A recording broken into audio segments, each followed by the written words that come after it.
Like so many other manufacturers, BMW was on a mission to completely electrify all their vehicles by the next decade. And when the brand first dipped their toes in this space nearly 10 years ago with the i3, it was a dorky, somewhat futuristic little hatch that didn't quite catch on with American buyers. And I already had a chance to test out the i4, which was a 4 Series Grand Coupe gone electrified. However, this week, as you can see, BMW has loaned me their first electric-only SUV known as the iX. This is about the same size as an X5, but it's built on a bespoke EV platform.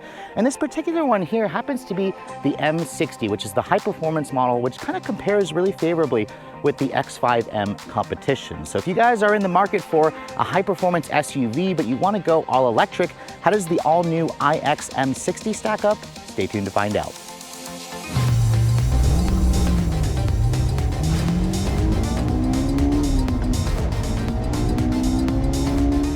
Now, with any electric vehicle, the million-dollar question I always get asked, does this vehicle have a frunk? Well, sadly, this is where I tell you the iX does not have a frunk, and the hood actually doesn't even open itself. You're not supposed to open it, but because I'm a nosy journalist, I did a little bit of investigating, and you can actually open up the hood by pulling on these two latches underneath the driver and the passenger side.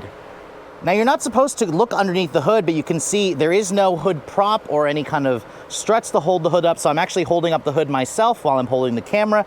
And you can see here, you're gonna see all the motors in this vehicle. This is essentially the front motors with all the wiring, the cooling. That right there is where you fill up the washer fluid, which the BMW badge actually opens up. And this vehicle is equipped with dual electric motors as standard. There's two different versions. There's the xDrive 50, and then this model here, which is the M60, which includes basically a stronger rear electric motor. They're fed by a 111.5 kilowatt hour battery pack. Around 105 of that is actually usable. And when you guys go for the M60, this is the model that gives you up to 610 horsepower when you guys have it in sport mode, and up to 811 pound-feet of torque. That's when you're using the launch control. I believe the number is 532 and 749 pound-feet when you're just driving this vehicle in all of the other modes. It all goes out through a 1-speed reduction gear transmission, of course. And BMW claims this model will get to 60 in around 3.6 seconds. We've got our equipment. We'll test that out, see what we can get in the real world. It'll reach a top speed of around 155 miles an hour. This model here will go about 274 miles on a full charge. As this vehicle sits, it weighs in at around 5,800 pounds, and surprisingly, here in America, BMW does not rate the iX to actually tow. So if you guys are in Europe, this vehicle can tow, I believe, a little over 5,000 pounds, but here in America, BMW America says it's not rated to actually tow. When it comes time to charging for the iX, you can see the charge port is over here on the passenger side rear, and I really like how BMW does the port covers. Unlike most competitors where you pull it out and it cheaply hangs, you push these little clips here that opens up the spring-loaded cover for the charging ports. You can see it even is labeled AC current, DC current. This is where you have it charged to either a trickle charge or level 2. The vehicle has an 11 kilowatt onboard charger, which means roughly you can charge this vehicle up at home in about 11 hours, which for a big battery pack, which is really good. And then when you guys DC fast charge it, it'll accept up to 195, 200 kilowatt hours or 200 kilowatts, which means you can go from 10 to 80% in about 35 minutes, which isn't the quickest, but it is better versus some of the competitors which max out at around 150 kilowatts. Let's go ahead and close the hood and talk about the styling of the iX. You can see this one here is painted in dark graphite gray, and I think it's one of the better color choices for the iX. You can see the styling of this vehicle has been super controversial ever since BMW came out with the car. You can see the grille is front and center. I mean, when BMW first introduced this big, massive kidney grille on the 4 Series a few years ago, everybody hated it, and on the iX, people still hate it. You can see it's not actually a flow-through grille because this is an electric vehicle. However, I do like the black accents in the grille, and then it's covered with a material here that actually is self-healing. So if you scratch this up with rock chips or whatever, or key, apply a little heat to this surface and it'll actually heal itself. Now, I suspect it's not going to be completely invulnerable, but it is a nice little touch because this is probably going to get hit with a lot of rock chips when you drive this vehicle down the road. I mentioned earlier, this BMW badge opens up when the vehicle is unlocked. So right now it's actually locked. Let me go ahead and unlock it, and that will open that up. That allows you to fill up the washer fluid for those of you who aren't going to be naughty and open up the hood of your iX. The headlights you can see are their BMW full laser LED headlights. You can see it's got an LED daytime running light, LED turn signals. It's got the blue accents here for the low and high beams, and then no fog lights. You can see on the M60 you have the more emified front splitter here with some functional air vents. There's also some active grille shutters down there with your BMW parking sensors. The front camera is over there as well. And you can see pulling or moving back away from the vehicle, I really didn't like the way this car looked when I first saw it in photos. I still am not in love with the design, seeing it here in person. I will say that in the darker color like this versus some of the white exteriors I've seen, it does look a little bit nicer. And like I mentioned earlier, there is an X-Drive 50 that doesn't have quite the sport design theme as the M60 model is, but you can also add that in as part of an option package. Now, moving around the side profile, you can see this vehicle is around 195 inches long. It has a 118-inch long wheelbase. That's about an inch longer than the X5, but it's the same length in the overall length. Compared to the X5, however, the roof is about an inch lower on the iX, and it's about an inch or 2 inches narrower as well. So that gives it more of a wagon-like design as opposed to the X5, which feels more like an SUV. These are the optional 22-inch wheels, which have kind of an aero design. These are a $950 extra charge. They're wrapped in two 75 40 series R22 Bridgestone tires. These wheels do lower the range slightly compared to the 21-inch wheels, which are standard. You can see the M60 comes with the massive M Sport brakes with twin piston calipers. You have air suspension as standard on the M60, along with adaptive dampers and active rear steering. That's something that you expect, of course, when you're going to pay this kind of money for a vehicle. And then you can see here, looking at the door handles, just like the i4, there's actually a little pad in here. You just push the inside of that pad, that actually opens the door. I don't particularly like the design of this door handle, and I also don't like the way it sounds when it shuts. The back rear end of the vehicle, you can see, has this kind of floating roof design with this blacked out portion for the iX. There is a panoramic glass roof here that doesn't actually open, but you can frost that roof because it's an electrochromatic roof, which I'll show you guys when we get into the interior. You can see the rear of the vehicle also has a very unique design to it. The taillights, as you guys saw, kind of do a little dance. You'll know this is an M60 from the bronze finish for the badging. There's an M60 badge here with a very large M. That's kind of I feel like it's trying too hard to show you guys that this is an M model. And then looking at the rest of the rear here, you can see kind of feels like a hatchback here, or like a wagon as opposed to an SUV. Like I said earlier, it's not quite as tall as an X5. Surprisingly, there is a rear window wiper, but I think BMW could have done a better job with hiding that actual rear wiper. Now, blue accented BMW badges, that's how you know this is electric as opposed to a gas model. And then when you open up the cargo area, the iX does have a fairly large trunk. In fact, when I open up the rear, you can see these lights here are the separate taillights behind the actual taillights. They actually kind of remind me of the Rolls-Royce Cullinan. The two vehicles don't share a platform at all. But when you open up the trunk, you get around 34 cubic feet of space. This is huge. This is cavernous. This is about the same size as the X5. There's a good amount of underfloor storage over here, which is good because there is no frunk. And then if you fold down those seats, it expands it out to just under 75 cubic feet of space, which is definitely among the higher numbers in the class. And then, as you guys can also see, there is no third row seat available on the iX. So obviously the exterior of the iX is very polarizing in its design. However, the interior is a nice, pleasant surprise, especially if you guys favor comfort and technology. Now, the first thing I want to show you guys, here is the key fob for the iX. You can see it's a new key fob versus other BMW products. You can see it has the M colors here on the fob. It's very heavy feeling and it feels high quality. It's got the usual buttons on the outside of the fob. Their intelligent key is standard. You can also use the BMW digital key. If you own this vehicle, you have access to the app. You can use your phone as a key, which is nice, or a key card. And then, like I said earlier, once you approach the iX, there's a door handle here, although it's kind of like a little pad, a pressure pad on the back of this. You stick your hand in there, push that pad, that will open up the door for you. Now, my tester here has an optional interior upgrade package for around $3,500. It gives you the even softer premium leather here in this black color. It's kind of bluish black with a little bit of a gray undertone. I would have preferred to see the chestnut, which is like a burgundy red interior, which is the same price, especially with this graphite gray color. BMW also offers like a Sensatec, where they offer like a beige or a brown color if you'd like, or a gray color, which some of you may want to option that in. But this is the upgraded full leather, the premium leather, and the seats themselves look really weird.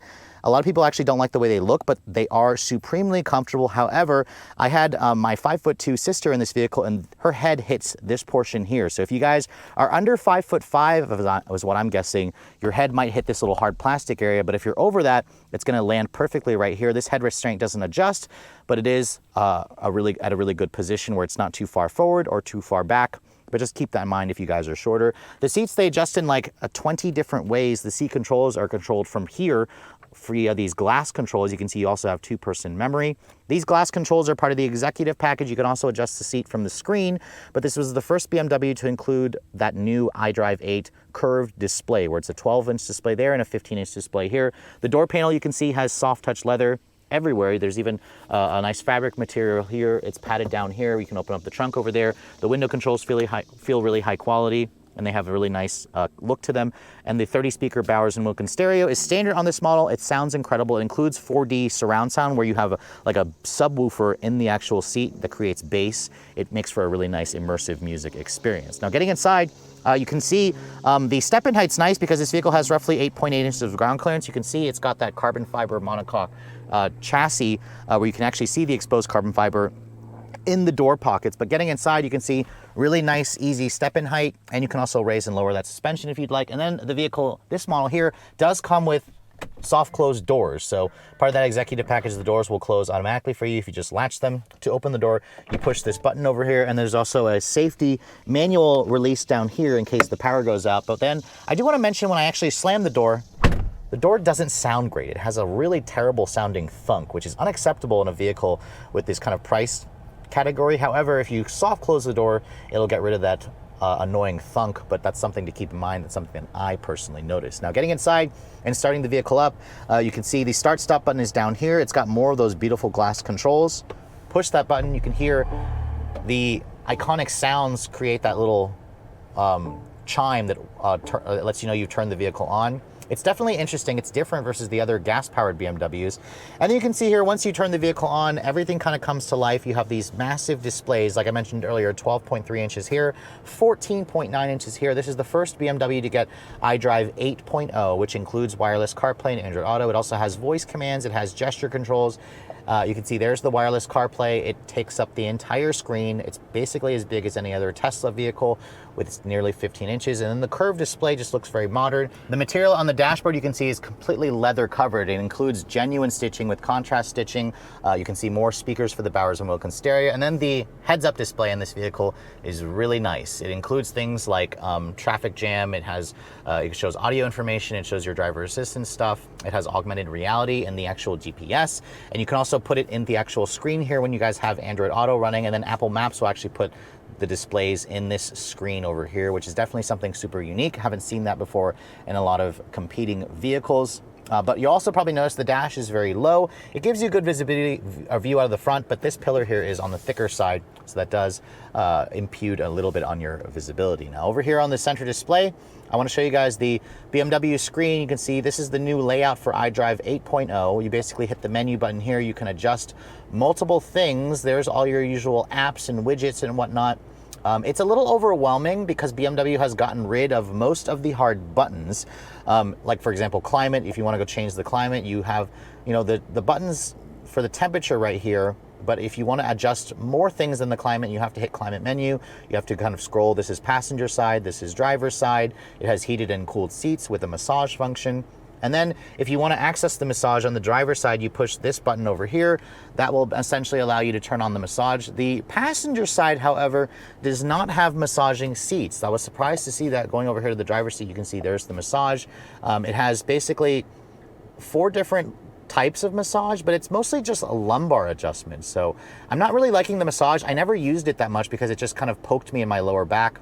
But you can see here, this is where you can adjust the more portions of the seat, because this glass control here is beautiful, but it doesn't really allow you to adjust multiple things aside from just the forward and back, the recline, and then the up and down of the actual seat cushion. Love the 2-person memory seats here. It's also on the passenger side as well. But again, a lot of the controls that you're used to, you have to actually go into the screen of the vehicle, which is kind of annoying. There's the factory GPS. You can see it's the current BMW GPS system. It's pretty good. It's quick, responsive, snappy. It's not quite as beautiful as Audi's Google Earth, but I do think it's on par with the Mercedes system that I last tested on the EQS. Obviously, the EQS has a much larger hyperscreen, but this is also still very modern. It still looks fantastic as well. Going over here to the menu, this is where you can adjust things like your interior and exterior lighting for the vehicle, the displays, the driver settings, and whatnot. And then it has all your usual apps there that you might find on your smartphone. It all works fairly well once you get used to it, but BMW again has gotten rid of some of the hard button controls and put it into the screen.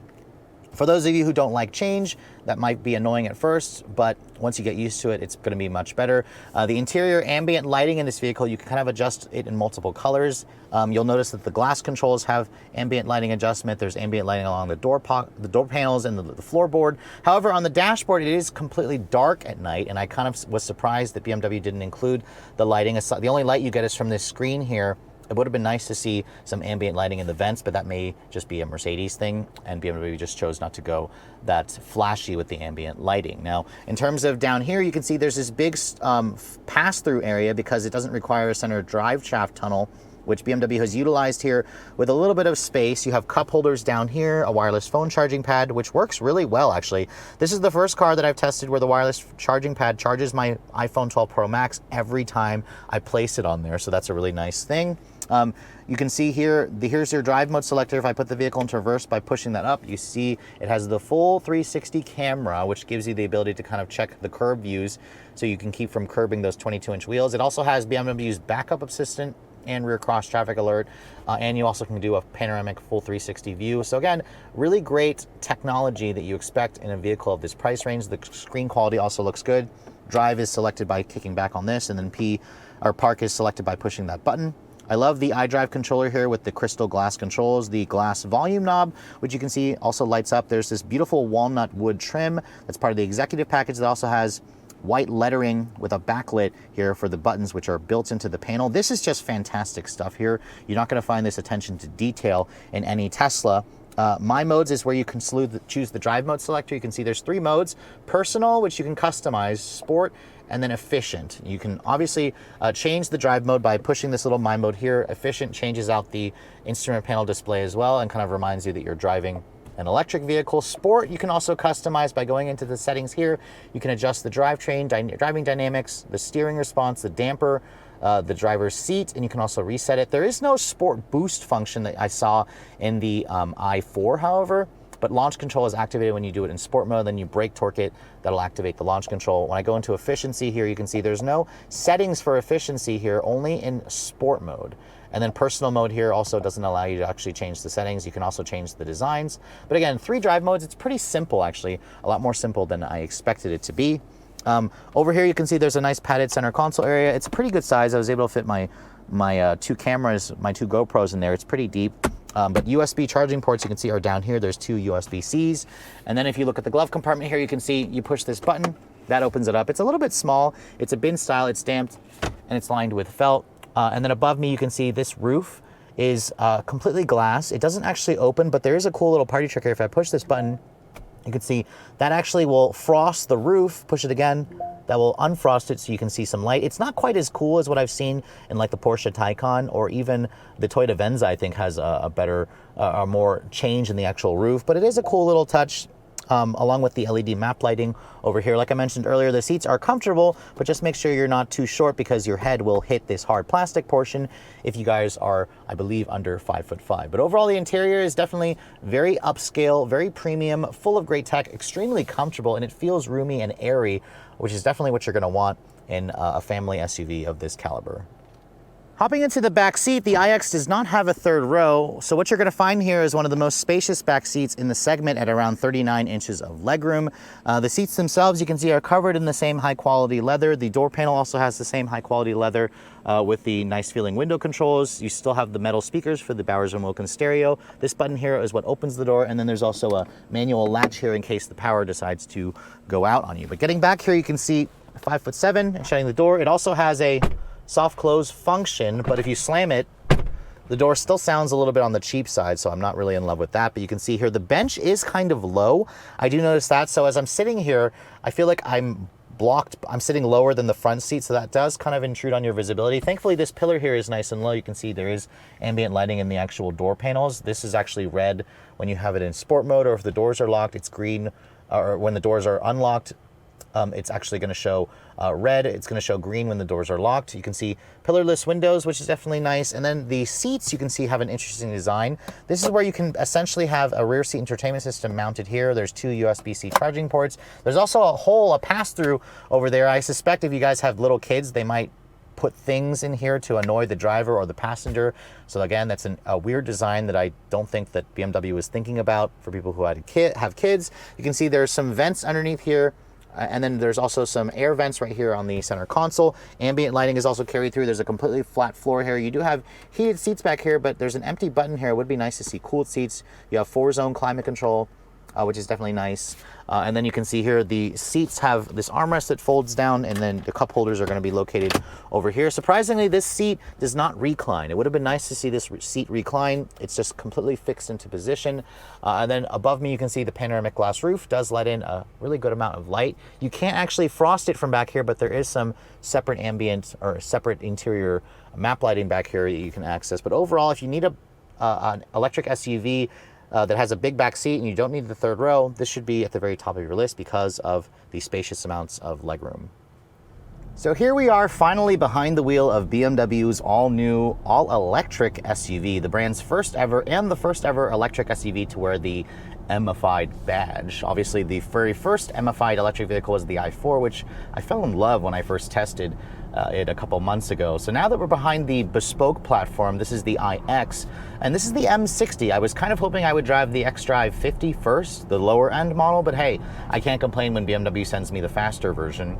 But you know, with 610 horsepower, the company says this model will get to 60 in 3.6 seconds. I suspect that's conservative. We've got a 99% state of charge right now, and we're gonna go ahead and test out what we can get. Now, this car does have launch control.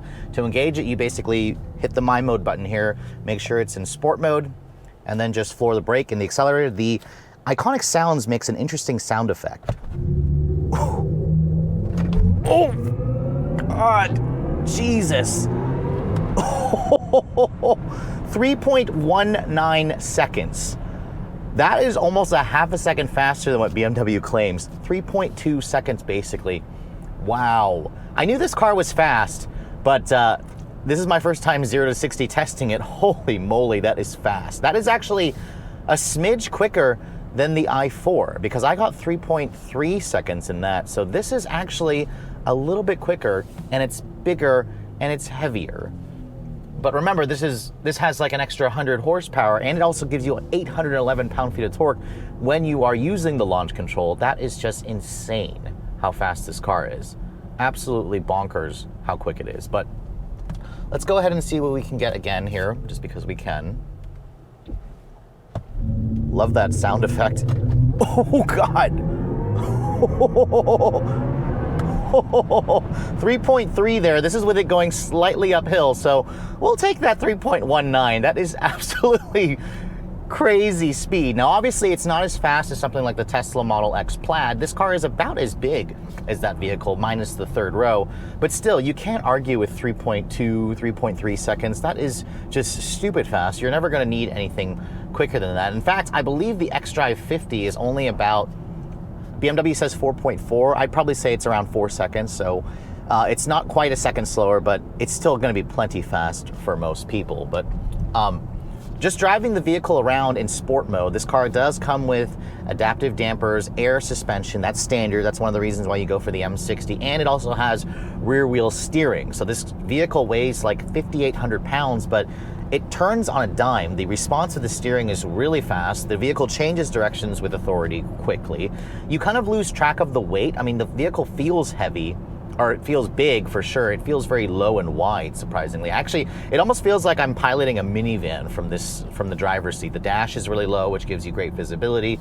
The steering is really quick ratio, and there's just an insane amount of power along with the drama that you get from that Hans Zimmer Iconic Sounds. It's just fantastic. I really like how BMW did the Iconic Sounds. I think I actually like it more than the last Mercedes EQS that I drove. I just think that I like the drama, and also it gives you kind of a deceleration noise as well. I think that's kind of cool. I can feel it cut the power slightly there. I mean, you can turn off the traction control, but the rear electric motor has way more power than the front electric motor. So you're gonna notice this car has more of that pushing feel, that rear drive feel, which is what you expect from a BMW. The rear motor has almost 200 more horsepower than the front motor does, so you're gonna get that. But you know what, just because we can, I wanna try it one more time here. See what we can get on this stretch. Launch control. I love that noise. Oh, God, Jesus. 3.2 there. So this is on a level surface just like back there. So we'll go ahead and we'll take that 3.2 second 0 to 60 time. That is just crazy. I could probably do that all day long. And it makes me wonder, is BMW going to actually do an even faster version of this? Because this is technically sort of like an M Lite. It's not like a full fat M. But look at that, with the four-wheel steering, this vehicle just turns on a dime and then you put your foot down. Oh, God. And I love how you can just kind of do this and literally piss off your passenger here if they're not paying attention. Maybe they're on their phone. You can just floor the accelerator. It just kind of is a very violent push. And then this car does come with BMW's regen braking. It's their version of one pedal drive. You can turn it on and off, or you can also adjust it based on the level from the screen here. Everything's kind of adjusted through the screen.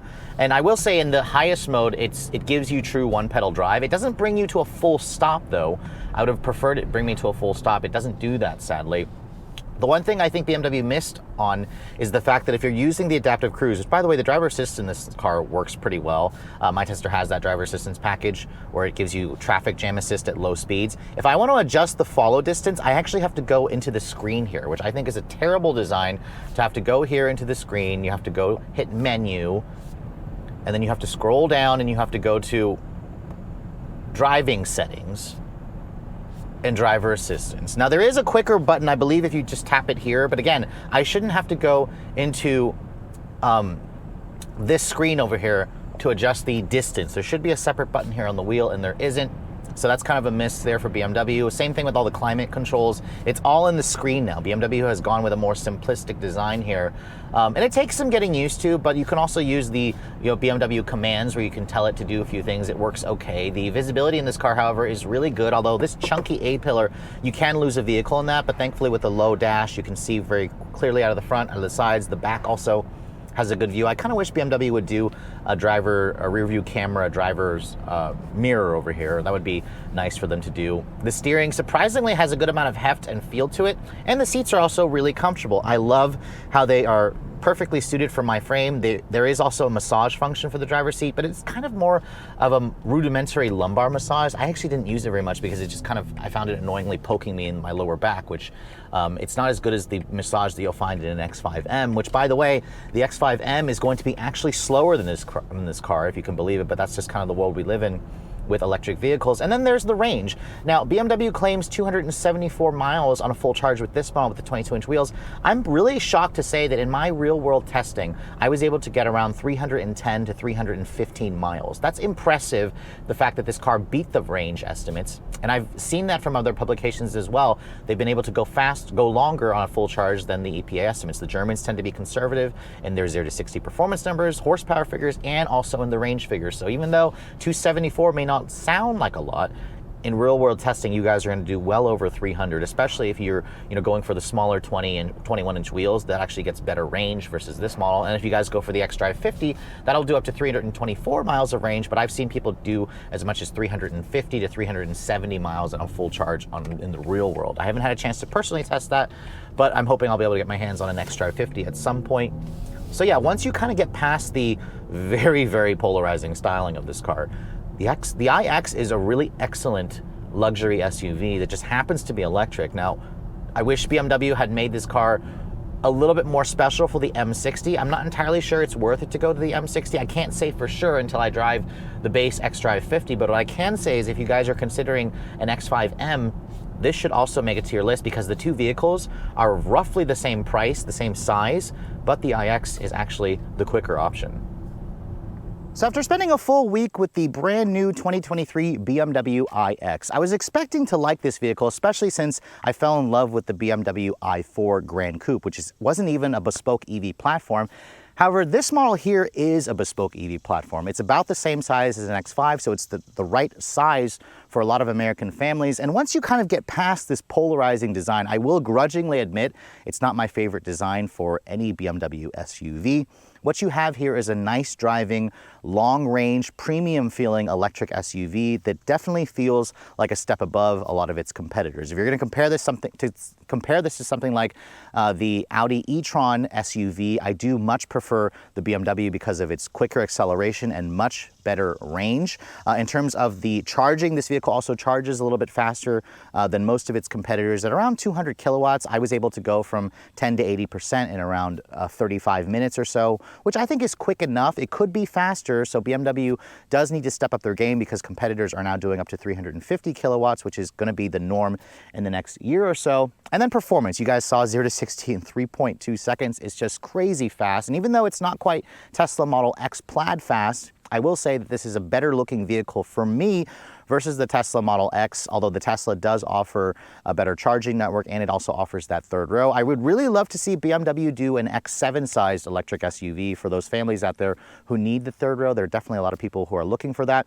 And then really the M60 model is the M version, which I'm kind of thinking it doesn't really need the M badge. Yes, it's a quicker version of the xDrive 50, but it also comes at a much higher price tag. This model here is about $25,000 more expensive versus an xDrive 50. In fact, if you price out an xDrive 50 with the options that my tester has here, the price difference is around $12,000. So it's kind of justifiable if you guys want the extra speed because of the extra luxuries and technology this car gives you. In fact, the interior itself, for me, feels really high quality, from the nice seats, the roomy back seat, to the infotainment system, which I think is top notch in the segment.